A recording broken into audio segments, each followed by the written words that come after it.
Okay.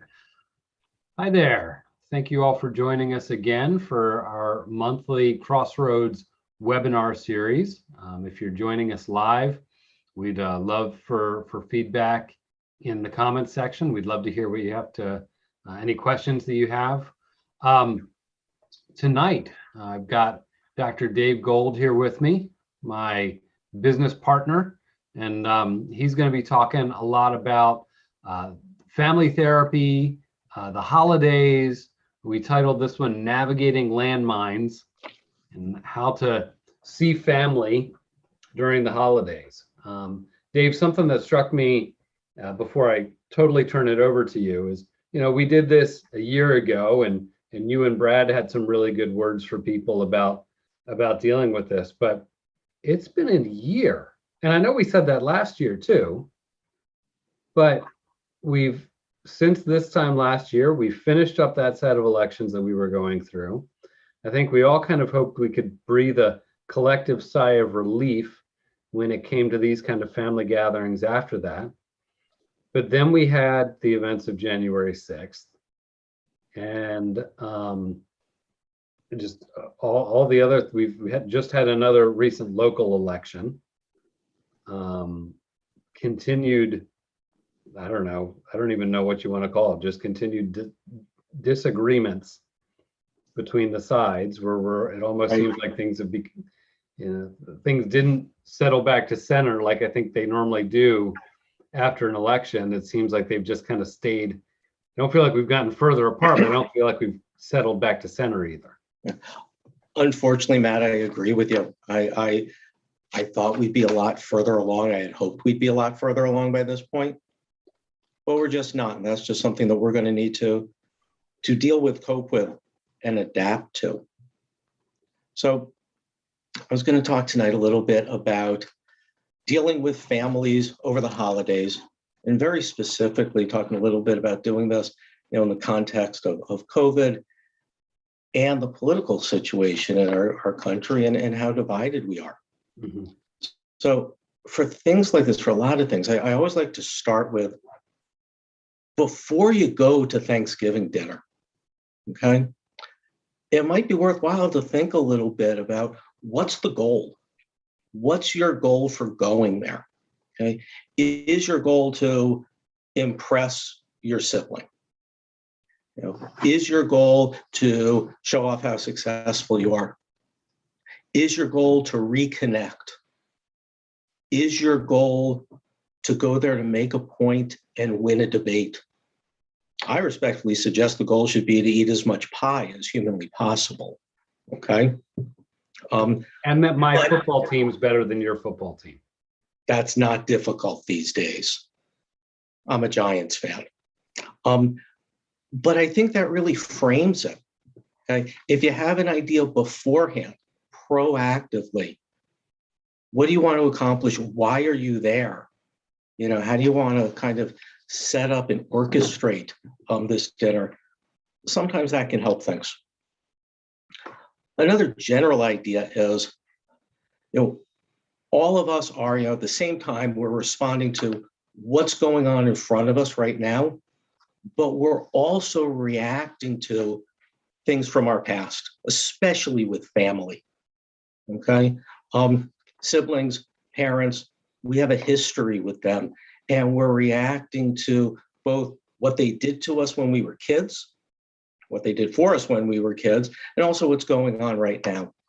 And sometimes sometimes I think often it's helpful to try to keep an eye on, to what extent are you reacting to what's going on right now, and to what extent are you reacting to something that happened 5 or 35 years ago. Another issue that we didn't really talk about all that much last year, but it's come up with a bunch of my families. We're coming out of the pandemic, and different people, different families are kind of coming out of it at different rates, and different people have very different comfort levels. And I have a number of families where this part of the family is feeling, we're past it, we can go out, we can interact. And this part of the family over here, either just isn't there yet, or often they'll have a small child, kid that's, under 1 or under 1.5, who hasn't been vaccinated, who can't be vaccinated, or they have someone in their household who's immunocompromised, and they're real worried about going out and kind of, seeing family and doing things, even though the rest of the family is sitting here saying, no, it's okay, it's fine, stop being so paranoid. This is a hard one. I don't know what the right answer is, okay? And like a lot of the things we're going to talk about, so many times it comes down to less what's the right answer, as opposed to what's the right process. How do we deal with this? Right. So, Right. This time last year when we had this discussion, there was no vaccine. It was on the horizon, but it wasn't a thing yet. So there wasn't the option for some family members to get vaccinated and others not to. And, you and I are fortunate enough that our kids are old enough that they are all vaccinated. So we can largely get together with whoever we want to. But with families where, like you said, their kids are either can't be vaccinated or they choose not to be vaccinated, right. It brings up a whole nother set of issues. I think so. A couple of things. It's always a good idea to draw the distinction between what we are able to control and what we can't control. Okay. And to not try to control what we can't control. Believe me, if I could control, things that I can't control, my football team would be doing better than they are. Okay. But that's when we get frustrated. I can't make somebody else do something. Sometimes you fall into, but I'm right. Therefore, you should and you will and you shall do what I want. And that's just not the case. Even if I am right, and Matt, for the record, once in a while I am right. Okay. Mm-hmm. Even if I'm Telling right, yourself that. even if I am right, that doesn't mean I can control somebody else and make them do what I want them to do. Okay, a lot of frustration comes from that. Even if I disagree with the conclusion that someone else draws, okay, I think that they should be okay coming to Thanksgiving dinner, even though they have a young child who's not vaccinated, and they say no, that they don't feel comfortable with it. Even if we disagree on the conclusions, I think it's important to, if we can, understand and empathize with their goals. Okay? Even if I really think that this family should come to Thanksgiving dinner, I really miss my niece, my nephew, my grandchild. It's going to change the whole dynamic if they're not here. Okay? Even if I disagree with that, hopefully I can see they're not doing this to disrupt Thanksgiving. They're doing this because they're worried about their child, or they're worried about the immunocompromised person in their family. And I can disagree with the conclusion, but still understand and empathize with their reasons for doing it. Okay. And just a word about that.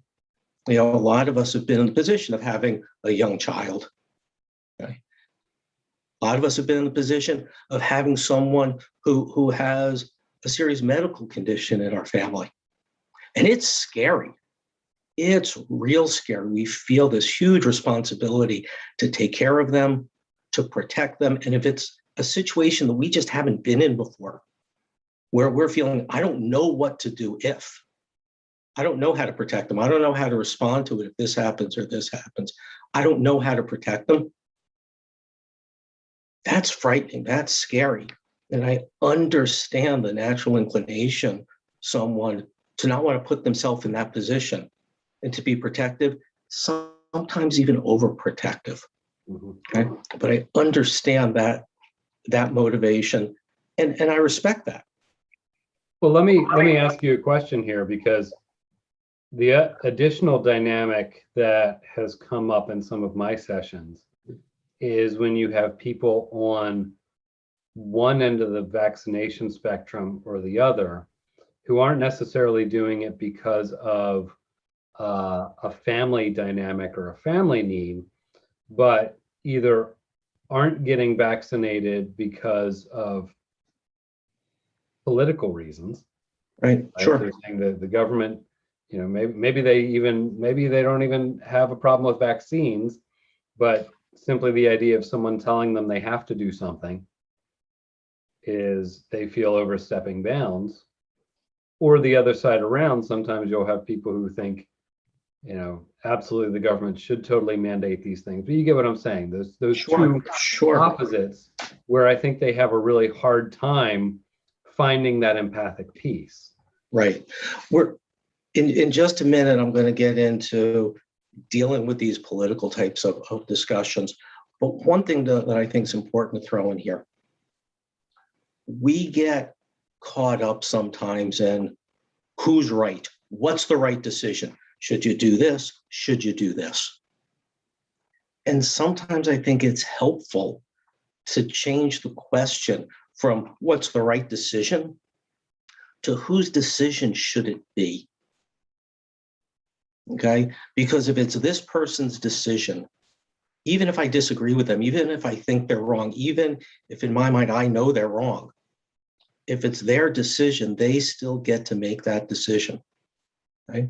The example I use all the time is, and I remember very clearly, more than one time, coming down from the bedroom in the morning, running late, and my kid will look at me and say, "Dad, that tie doesn't match. You should go up and change it." Your kid would say that? My kid, my wife, anyone who saw me, it didn't match. It wasn't even close. Okay. And despite the fact that they were objectively correct, okay, it's still my decision. And I can choose, nope, I'm gonna, be mismatched and look like an idiot, but I'm gonna run so at least I can be on time for my session, as opposed to going back upstairs and changing. Even though they were right, it's my decision. So now when we come back to vaccines, I understand this idea that when it comes to actually getting the vaccine, that's an individual's decision. I can have really strong feelings about it.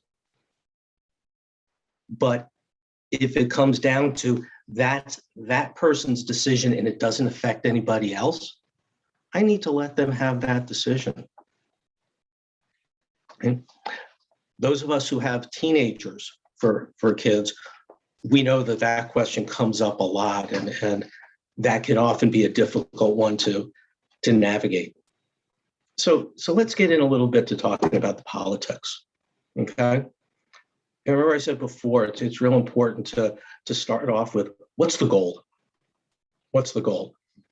For the holidays, when we're talking about politics, I respectfully suggest that at least sometime, at least a good part of the time, I happen to think the goal is not to prove somebody wrong.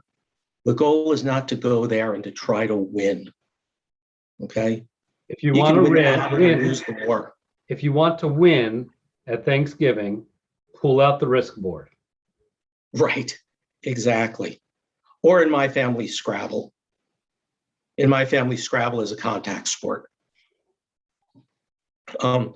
You can win an argument, but often it's just not worth it.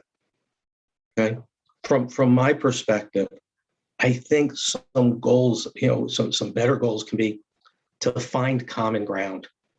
Even though we disagree about this, and this, we agree on this. Okay. Matt is an Orioles fan. I'm a Mets fan. We agree that we both dislike the Yankees. Absolutely. Okay.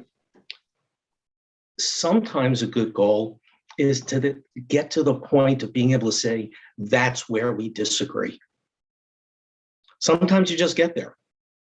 A lot of these discussions, a lot of these disagreements, it's almost, weighing different priorities. Which is more important, this or this? Neither one is bad. Neither one is evil. Okay. Personal freedom, responsibility to people in society, to your neighbors. Okay? I don't think either one's bad. I think both are wonderful goals. We might disagree okay, on where the balance is. And it's okay if we disagree on that. That's where we disagree. We can talk It's about. interesting. You and I have talked a bit over the years about how, when we were younger, I can't remember that far back. how when we were younger, we were more kind of polarized in where we were politically, right? Right. I tend to be more conservative. You tend to be more liberal. And it's always struck me that you and I have both moved more towards the moderate side over the course of our careers as therapists. Because what do? We listen and we try and empathize. And I think that there's a correlation there that, over the last, 15 years for me and over the last years for you, 16. We've done that, right? Because we've had to empathize with people we disagree with, right? Right. And for the record, probably certainly for me, but I'm assuming for just about everybody, countless examples of times when I was absolutely 100% convinced this is right. This is the right answer. I am right. And I wasn't. You have to be open to the idea that even when you think you're right, we're fallible, we're flawed. Another thing is there's the content of these disagreements, arguments, fights, and then there's kind of the process of it, the how we do it. I can disagree with somebody in a way that pushes them away and communicates, I don't care about them, I never want to see them again, and I think they're worthless. I can disagree with somebody in a way that communicates, I respect you. I'm glad that we're having this discussion. I'm glad that we're disagreeing. I can use a disagreement, not just a conversation, but a disagreement, actually to strengthen the relationship.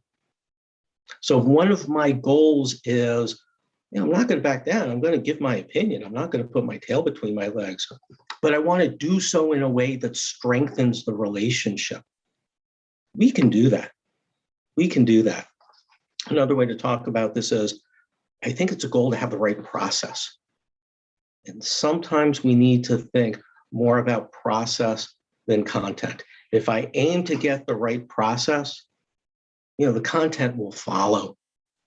But you want to focus on the process. Now, I just want to make a point here. There are times when it's really important to stand up for a cause, to stand up for something you believe in. And there are some things that are just real important where, some of us feel it's always the right thing to stand up for this.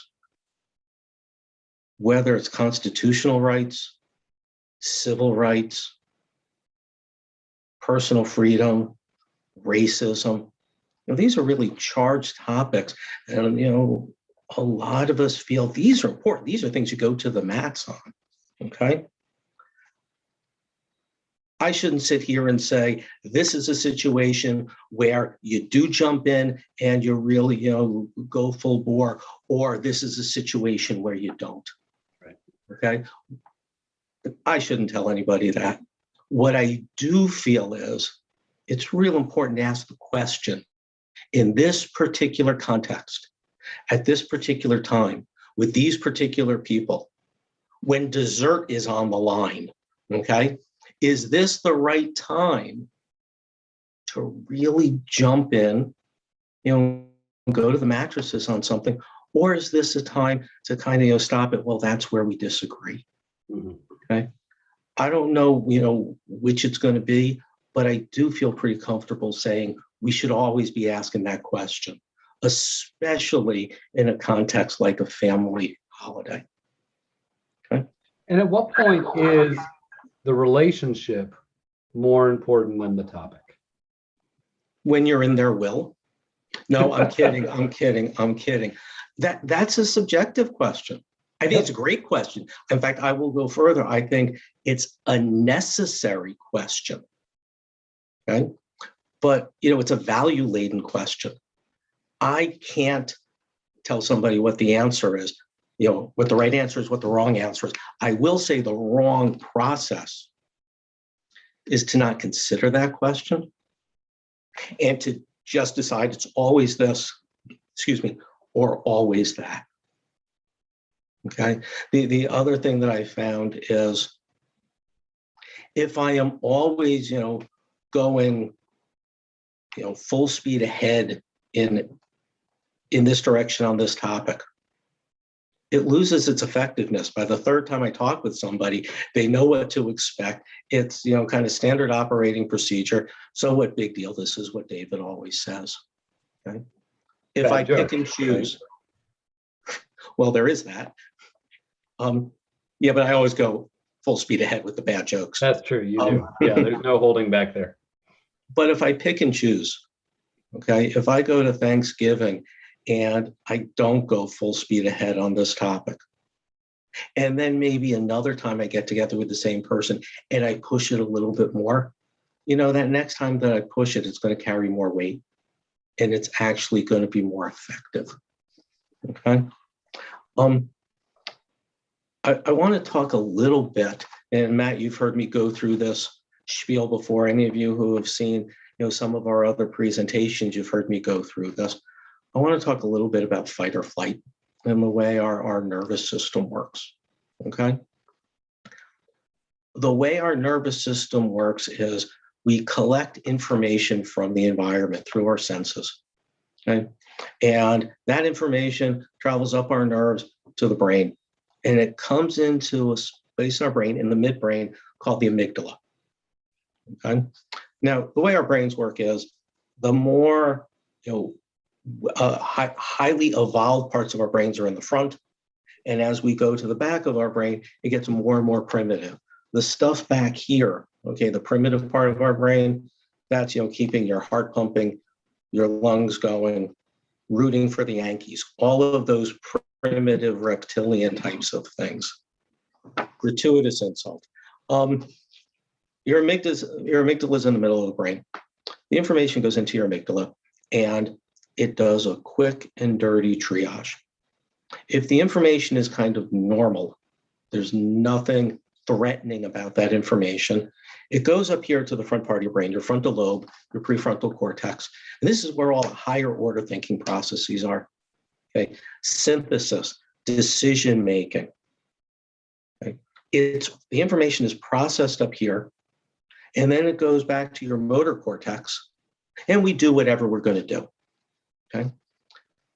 If there is threat, if we perceive threat in our environment, okay, the amygdala kicks in. It's kind of like a switch. And instead of sending information up here to be processed, it goes straight out to the motor cortex. And we don't think about things, we just react. It's impulsive, it's reflexive. Okay. And we go into what we call fight or flight. We reflexively fall into either running away to save our lives or preparing to fight to save our lives. And if you think about it, this makes a lot of sense. Okay. From an evolutionary point of view, when our ancestors are walking through the jungle and they see a predator, if they need to stop and think and process, let me see, big teeth, big claws, big sinewy muscles, that looks dangerous, I should run. By the time I process that, I'm going to be lunch. In order to survive, we need to perceive threat and react, immediately. So we go into fight or flight. The important thing about this is this part is offline. Okay. So when we go into fight or flight, when we feel threatened, all of this logic, reason, decision-making, it's all offline. The information just isn't getting in there. What you need when you're trying to have a political debate. Exactly. And the thing about our species is we're a very social species. We feel threatened. We perceive threat, not just when it's physical. We perceive threat when it's emotional, when it's social. If I feel I'm going to be embarrassed, if I feel that someone's going to make fun of me, if I am worried that I'm going to look bad, I go into fight or flight. And again, this is offline. Okay. So, you ever see someone who's upset, who's angry, and you tell them, calm down, and the reaction is, calm down. I hate it when people tell me to calm down. Okay. You kind of, can't, tell them to do something here. What you want to do is, one, try to have these discussions, these disagreements, even these arguments, these debates, in a way that doesn't make someone feel threatened. Okay. Once they feel threatened, then we're off to the races. Okay. But if we can debate about these things without someone feeling threatened, now we can have, a good back and forth. Okay. When someone does start to feel threatened, to become dysregulated, to go 0 to 60, okay, what we want to do is not, very specifically not, go for the jugular. Okay. What we want to do is help to emotionally regulate, to bring the temperature down, to bring it down to a place where no one's feeling threatened anymore, and now we can get back into it. That's hard for a lot of people, and I think it goes against what's been going on in our society lately, unfortunately. Absolutely. Right, where you look at what just came out about the Facebook revelations and how much Facebook, puts extra weight on posts that make people angry, right? So we've been conditioned to throw that zinger. We've been conditioned to do that thing that elevates it to the next level so that we can get more likes and more visibility and all those things. And, again, it comes down to, what's your goal? If you really honestly feel your goal to go into this particular situation is to, I'm going to win, I'm going to show everybody that I'm right, and I'm going to convince as many people as I can to agree with me, that's fine. And there are plenty of situations where that's very appropriate. Okay. What I'm talking about here are those situations where you yourself, not anybody else, you yourself decide that's not the goal. Okay. And there are times when that's not the goal. There's clearly times with family where the goal is to connect, to feel close, to support, to show that you love them and you care about them and you accept them. Okay. If that's the goal, then we want to, have a process to discuss and disagree these things that meets that goal, as opposed to the I'm right and everybody else is wrong goal. Right. This is not evil or bad. The question is, does it fit the context? Does it fit the situation? Reasonable people can disagree. There's nothing about disagreeing about what context is good for this and what context is good for that. I get that. I'm okay with that. People can disagree. But again, the important thing is to ask the question. And the wrong thing is to blow off the question and always go in one direction or the other. So in order to either bring someone down or help someone bring themselves down from fight or flight, to get your amygdala to chill out and shut up and to get this back online, either to bring them down or to keep things down, what we want to do is listen and validate and acknowledge. Being listened to, feeling that someone is hearing and understanding what I'm saying, that feels good, and that makes me feel less threatened. Now, notice the words I'm saying: listening, validating, and acknowledging. I'm not saying agreeing. Okay. If Matt's going to sit here and say the Orioles are better than the Mets, okay, I can sit here and say, I get it. You've always loved the Orioles. You think the Orioles are better than the Mets. This is important to you. I understand, and this is important to your whole family. I disagree with them, but I can still say all of those other things, even if I don't agree.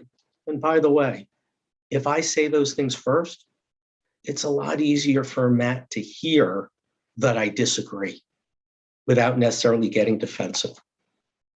Okay. One of the things that happens a lot these days, and I admit this is very, very frustrating for me, is often the two sides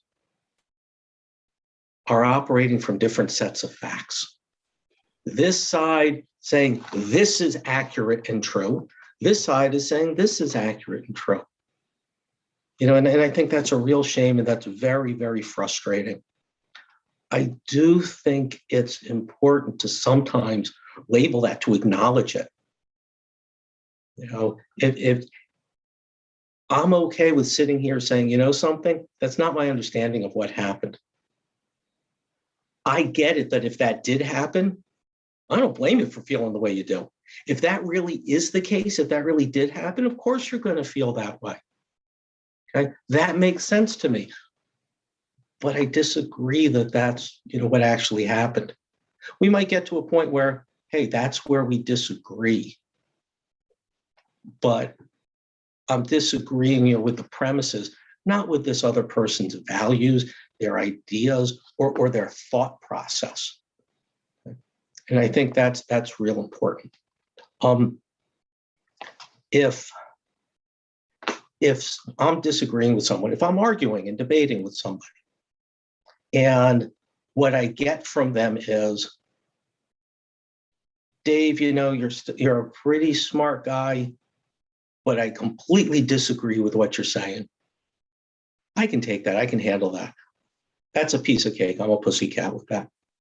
If what I'm getting from the other side is, David, you're an idiot, okay? That's when I get defensive. That's when I stop listening to the other person, and that's when I fall into fight or flight, and I'm trying to win. And now it's personal, okay?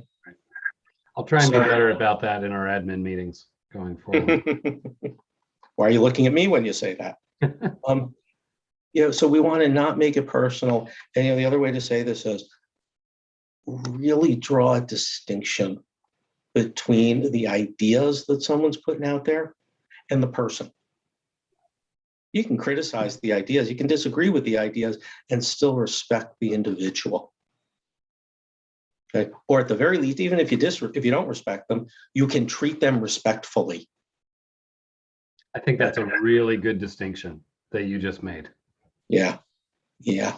You know, respect is, we can have a whole discussion on respect. I guess one of the things that I think about with respect, and we've talked about this in session, is there's respecting someone as an individual and respecting their position, their standing. Okay. I've had bosses, none of the ones who've ever worked at Crossroads, but I've had other bosses. I've had professors or teachers where, you know, I didn't respect them. I didn't think that they really knew what they were talking about, you know, as much as they thought they did. But when I was working under them, you know, at this job or this job, when I was in their class or taking their course, I needed to respect their position of authority and, you know, treat them as such. Okay. I don't have to respect them as a person. That's an individual decision, but I need to respect their position. And I think that's something that, you know, can be somewhat, you know, objective. When we get to family, okay, is it fair to say, you know, this person is your parent, you need to respect that position, even if you don't respect their idea? Okay? This person is your sibling. Does that mean that you respect that position, and because of that, you treat them a certain way, even if you don't respect, you know, the ideas they're putting forth? You know, again, please notice I'm being a typical psychologist, and I'm phrasing it as, here are the questions as opposed to here are the answers. Right? Well, but I think that that's important, because when we go into any situation, any social situation, family in particular, believing we have all the answers, that's when we tend to get ourselves in trouble. Absolutely. Absolutely. Again, we probably all have examples of times when we were absolutely convinced that we were right. And then you find out later that you weren't. That's part of the human condition.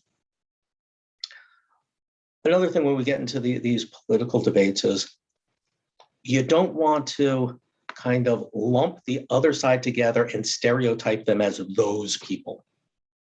Kind of make them less than human or dehumanize them and, treat them as a stereotype.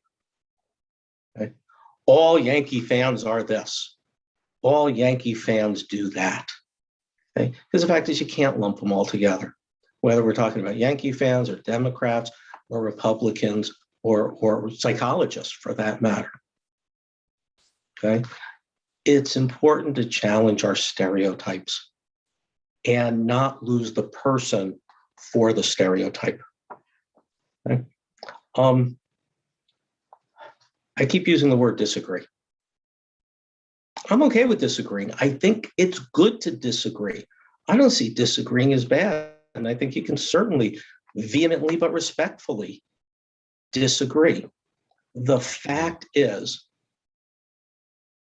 I don't learn things from people who agree with me. I learn new stuff from the people who disagree with me and will look at something differently. When you disagree with me, in effect, you're doing me a favor. This is an opportunity for me to learn something. I might disagree right back at you, right? But I don't get anything out of someone who agrees with me. Okay. We talked about, treating the other person with respect.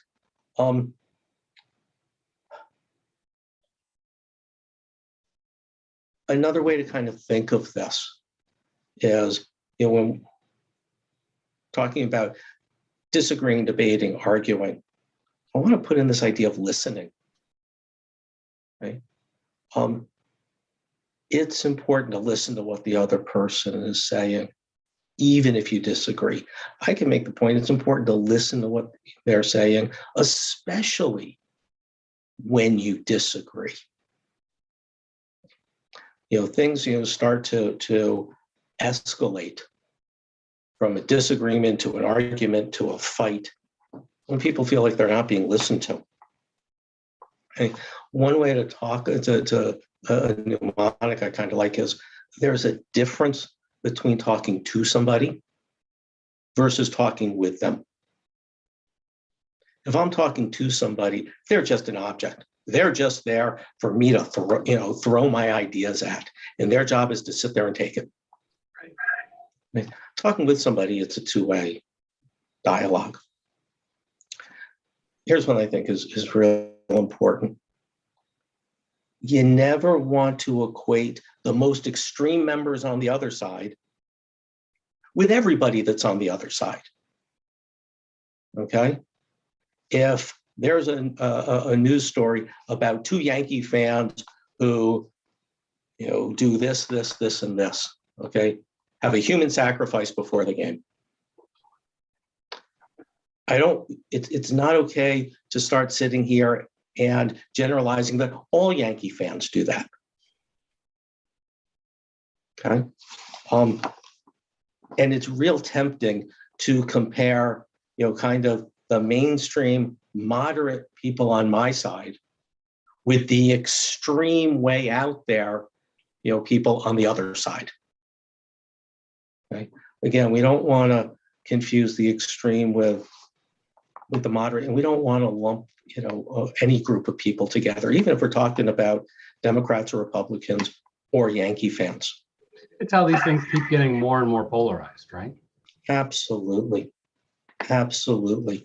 And, the goal, even when you go to the mattresses on something, I still think the goal can be, I'll go as far as to say should be often, okay, is for us as a society to try to come more together as opposed to be split more apart. If you think about how our country was formed and how the founding fathers put together our form of government. It was based on disagreement and debate, and they wanted that. We wouldn't have Congress if they didn't want disagreement and debate. Okay, it's all set up to facilitate that and to make that okay. I'm not quite sure where disagreeing became a bad thing. Another big one for me is you don't want to assume or assign motivation to the other side. Okay? Behaviorally, the other side might do X, Y, and Z. They might believe X, Y, and Z. They might say X, Y, and Z. But that's very different than saying they're doing this because. They're doing this because they don't love our country. They're doing this because they're anarchists. They're doing this because they love this or hate this or don't care about that. Okay, a lot of times what kind of gets our blood boiling are these motivations. And often we're assuming those. A lot of times someone can disagree with me and it's not because they hate this or don't care about that. It's for a completely different reason. Mm-hmm.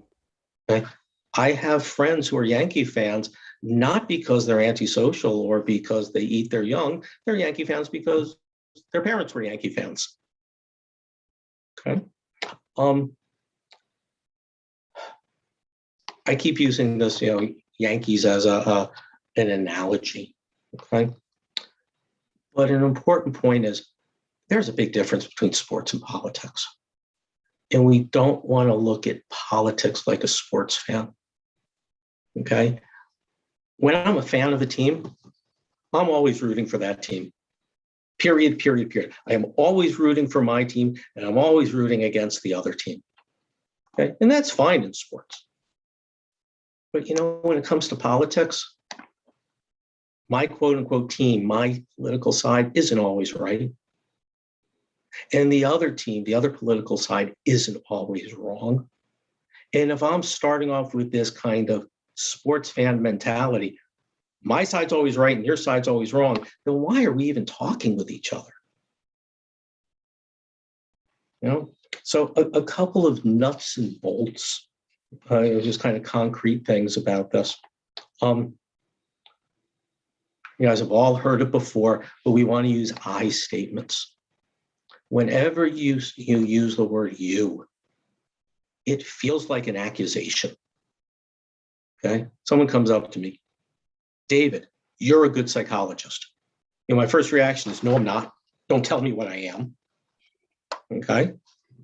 Or at least hypothetically, if someone would say that to me. It's very different. You have a different reaction when you say you're wrong versus I disagree. Okay? You might not like it that I disagree with you, but it's my feeling, it's my perspective. Okay. You can't say, no, you don't disagree. Okay. But now if I get into you're wrong, yeah, you can certainly argue that one. Okay. You want to speak slowly. Most of us get it that as we raise the volume of our voices, it sounds angrier. Stress, tension, anxiety all goes up and we start going into fight or flight. But the other thing is the speed, the rhythm of our voices does the same thing. When we talk more quickly, that also adds kind of anxiety to the conversation. When we talk slowly, for the most part, it helps to calm things down, okay, pull people out of fight or flight, and it's less adversarial. It sounds, real easy, but, a lot of times we kind of miss these things. Don't gang up on people. It stinks to feel like everyone's ganging up on you. If you're at Thanksgiving dinner and there are 4 people with this political view and 1 person over there, okay, and this one person gets into a disagreement with, 2 people over here, it'll probably go better if these other 2 don't jump in and kind of pile on. When you feel ganged up on, That's a threat, and you go right into fight or flight. Okay. I just mentioned it before, but you don't want to use terms that kind of lump everybody together. Okay. No group of people is all the same. Whether we're talking about Democrats, Republicans, Yankee fans, or psychologists. Right? And it gets frustrating, again, feels like a threat when you get treated not as a person, but as a caricature. Like we talked about a little bit before, there's a difference between the idea someone is saying and the person. And it feels very different criticizing the idea as opposed to criticizing the person. Okay. Here's one that I kind of wish we as a society would do a little bit more of. We need to appropriately, respectfully criticize our own side too. Okay? When someone on my political side does something that's not okay, because that happened, there are things that are not okay on both the Democratic side and the Republican side. I think it's important for your own side to call it out. That puts everything on a completely different level. If I'm not willing to admit, hey, this was a mistake on my side, then it's like being a sports fan. You want to listen and acknowledge. And lastly, I would respectfully suggest that at least some of the time when we're talking about family and the holidays, the goal isn't to try to win. Discuss, disagree, debate. And all that is very, very different than me trying to win, which, by the way, means I need to make that person lose. Right. Dave, let me put you on the spot for a minute, because this year and last year, I think understandably, when we've gone through this conversation, it's been a lot about politics, because that's, politics and religion. Those are the two sources of conflict at a lot of these family gatherings, right? Absolutely. But as therapists, we know that there's an undercurrent under there that we talk about more in our sessions, which is trauma and grief, right? That trauma, abuse in particular, normally happens within a close social circle, right? So it's normally a family member, an extended family member, a close friend who is doing the abusing, right? Likewise, grief, we know, is harder to cope with during the holidays, during special events, and is cyclical. That we might think we've gotten through it one year, and the next year the holidays come up and it's hard again, and we don't understand why. That's a great point. And before, politics were always a thing to discuss during the holidays, and always these landmines during the holidays. But they're made worse by these extra issues that many of our family members are going through during the holidays. And could I ask you to talk about that just for a minute? And again, I know I'm putting you on the spot here, and it's not really what you were prepared for. But how to be sensitive to that within our family gatherings. Wow, that's a great set of questions. And we could spend a whole nother hour on that, so I don't want to, set us up for that. Let me say a little bit about it, and then I want you to jump in and add in the things that I should have said. Okay. I guess first, part of it goes back to this idea of what's the goal. And if the goal is we want a family to come together, we want to feel close, we want to feel connected,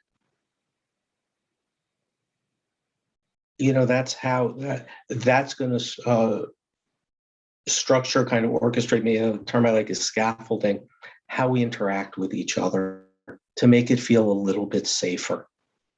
Safety and security are kind of the constructs I come back to when talking about some of what you're mentioning. The other thing is we don't know what another person is thinking or feeling. And when someone in our family sits there and says, I don't feel comfortable with that. I can't do that. That doesn't feel okay with me. Even when I don't know what's going on, even when I don't fully understand it, I think there really is a place to accept what they're saying and respect what they're saying and realize I don't know everything. I don't have the full story, and not to push someone past their comfort zone. Yeah, I think you're right. I know you're right. Don't let that go to your head. But I also think it's another reason why when we get into our families during the holidays, we almost need to check our politics at the door to an extent, because in that setting, we were talking before about when do we focus on the relationship and when do we choose that hill to die on. But in that setting, at Christmas, at any holidays really, Thanksgiving, Hanukkah, we're there to be together, right? We're not there to be on a side. We're there to be together. And there is a place and a time to say, this is a relationship that I'm not willing to keep going forward with because we disagree too vehemently on X topic. But during the holidays, when for so many of us, those landmines are trauma, they are grief, and those are so much deeper wounds. They're so much harder to get over, and you can never really get over them. There's so much harder to work through than politics, right? That our goal as a family really should be to be sensitive to those things and be aware of those things and try and support each other in that. I agree, and I agree that we need to be sensitive to these things. I do think you have a little bit of a responsibility, more than a little bit of a responsibility to that when you're part of a family. I couldn't agree more. In terms of checking politics at the door, personally, as an individual, I tend to agree with you. But I also absolutely understand that there's this topic, this issue that's just visceral and vital to a given individual. And I don't want to sit here and say the right thing is to take something that is that important to you and you're not allowed to say it. You're not allowed to give your idea, because I think you shouldn't. There are plenty of people who would disagree with me on that. Right? I don't, I understand there are going to be times when you don't do that. I think when we get into the shoulds and shouldn'ts, the should is ask the question of yourself. Is this the right time? Is this the right context? Is this the right group of people to really go full speed on this particular topic that is of vital importance to me? Or is this a time where I shouldn't jump in and I can talk with this same person about this topic just at a different time in a different context? I would also hazard to say, I think it's useful to ask that question and think about it beforehand. When you're calm, when you can be proactive, when you're not in this reactive kind of fight or flight. Yeah, and I should have clarified, because that's exactly what I believe as well, that when checking it at the door is a conscious decision not to avoid conflict, but to have those thoughts and those conversations and figure out when to check things before you get there, rather than waiting till you're at the heat of the moment, especially during these big family gatherings. Absolutely. I hate to end this particular talk on this, but I agree. All right. Well, we are about out of time for this particular webinar. We really appreciate you all joining us. We are taking a break in the month of December so that we can spend time with our families for the holidays. But we will be getting back on track in January, and hopefully in 2022, we'll be doing more in-person seminars for the community as well. We hope that you will join us there. But it's been a great start to this school year. We appreciate you watching. We appreciate you listening, and we'll look forward to seeing you again soon. Thank you, everybody. And thank you, Dave, for presenting tonight. Thank you, Matt. Good night.